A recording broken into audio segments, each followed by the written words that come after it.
শাহজালাল বিমানবন্দরের কার্গো ভিলেজে অগ্নিকাণ্ডের ঘটনায় প্রাথমিকভাবে 12,000 কোটি টাকার ক্ষয়ক্ষতি হয়েছে। এর মধ্যে শুধু ওষুধ শিল্পের 200 কোটি টাকার বেশি কাঁচামাল পুড়ে গেছে। সোমবার রাজধানীতে সংবাদ সম্মেলনে এসব তথ্য জানায় এক্সপোর্টার্স অ্যাসোসিয়েশন। বারবার এ ধরনের ঘটনা গভীর ষড়যন্ত্রের অংশ হতে পারে বলেও মনে করছেন আমদানিকারকরা।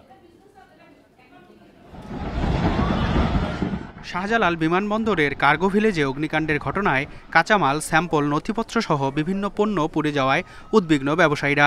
ইএবির সংবাদ সম্মেলনে বর্তমান দুরবস্থার চিত্র তুলে ধরেন ব্যবসায়ীরা। দেশের মোট আমদানির 7% হয় বিমানে। এর মধ্যে ঔষধ তৈরির প্রায় 90% কাঁচামাল আসে এই মাধ্যমে। ফলে কার্গো ভিলেজে অগ্নিকাণ্ডের ঘটনায় সবচেয়ে বেশি প্রভাব পড়বে ঔষধ শিল্পে। এতে এ শিল্পের ক্ষতি ছাড়াতে পারে 3 থেকে 5,000 কোটি টাকা। তবে কাঁচামাল নষ্টের প্রভাব আগামী 2 থেকে 6 মাস পর বাজারে পড়বে বলে জানান এ খাতের ব্যবসায়ীরা।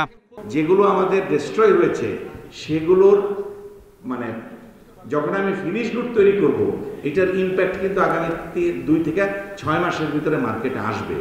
আজকে হয়তো 500 কোটি টাকার র ম্যাটেরিয়াল, কিন্তু এটাকে যখন আপনি কনভার্ট করবেন ফিনিশ গুডে, দেখা যাবে 3,000 বা 4,000 কোটি টাকার প্রোডাক্ট হইতো। ক্ষতিগ্রস্ত পণ্যের বিপরীতে বিমা দাবি দ্রুত নিষ্পত্তির দাবি জানান ব্যবসায়ীরা। আর বিমার বাইরে থাকা পণ্যের ক্ষেত্রে সরকারি বিশেষ তহবিল গঠন করে ক্ষতিপূরণ ও সহায়তার নিশ্চয়তা চান তারা। ক্ষতি কাটিয়ে উঠতে 24 ঘন্টা কাস্টমস হাউসগুলো খোলা রাখার দাবিও জানান ব্যবসায়ীরা। বহির্বিশ্বে আপনার ভাবমূর্তি নষ্ট হয়, সেটা করার জন্য একটা ষড়যন্ত্র আছে।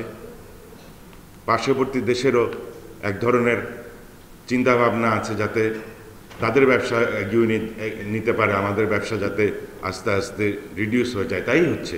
প্রাথমিকভাবে আমাদের ধারণা সব মিলিয়ে ডাইরেক্ট এবং ইনডাইরেক্ট মিলিয়ে প্রায় $1 বিলিয়ন বা 12,000 কোটি টাকার ক্ষতি ইতিমধ্যেই আমরা মুখোমুখি হয়েছে বলে আমরা মনে করছি। গুরুত্বপূর্ণ স্থাপনায় আগুনের ঘটনায় বিদেশি বিনিয়োগকারীদের মাঝে দেশের ভাবমূর্তি ক্ষুণ্ণ হয়েছে বলে মনে করছেন ব্যবসায়ীরা। আর আগুন শনাক্ত ও প্রতিরোধ নিশ্চিত করতে কর্তৃপক্ষ ব্যর্থতার পরিচয় দিয়েছে বলেও জানান তারা। বক্তব্যে বলে গেলেন যে একটা। মেহেদী হাসান, ইন্ডিপেন্ডেন্ট নিউজ, ঢাকা।